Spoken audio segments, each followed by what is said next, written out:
তুমি ফুর্তি করার জন্য পয়সা খরচ করছো।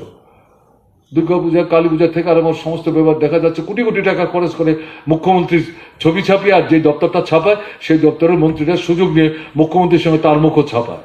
হ্যাঁ, এটা সারা ত্রিপুরা ছড়িয়ে বেড়াচ্ছে, কোটি কোটি টাকা সেখানে খরচ করছে।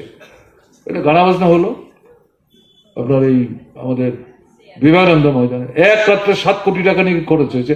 আমি তো হিসেব টিসেব জানি না, আমি একজন দায়িত্বশীল নেতার মুখ থেকে শুনছি। কি কাণ্ডটা কি চলছেটা কি? এই রাত্র 12টা পর্যন্ত শুনলাম মন্ত্রীরা সব বসে আছেন, তারা নেচেছেন কিনা আমি জানি না। হ্যাঁ, এর মধ্যে আবার পুলিশের লাঠিও চালাতে হয়েছে। কারা তারা? ক্ষমতার বাইরে থেকেও মিথ্যার ব্যাসাদি থেকে তারা বেরিয়ে আসতে পারেনি।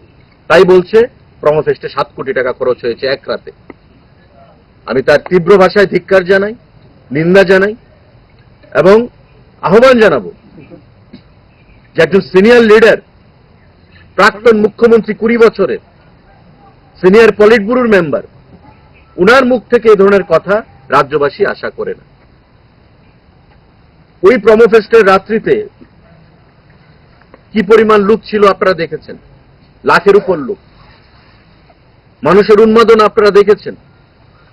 এরা কি শুধু সবাই শাসক দলের লোক ছিল, না আপনাদের দলের অনেক লোক ছিল? আপনাদের দলের অনেক বিধায়ক আমাকে পার্সোনালি ফোন করে বলেছে যে আমার পরিবার যাবে, আমার আত্মীয় স্বজনরা যাবে, আমাকে কিছু পাসের ব্যবস্থা করে দিন। আমি দিয়েছি। আমি বললাম আপনি আসবেন না? বলছে আপনি তো বুঝতেই পাচ্ছেন আমাদের একটু সমস্যা রয়েছে, তারপরও চেষ্টা করব। পার্টির থেকে অনুমতি নিতে হবে। মানুষ আনন্দ ফুর্তি করবে, সেটাও পার্টির থেকে অনুমতি নিতে হবে।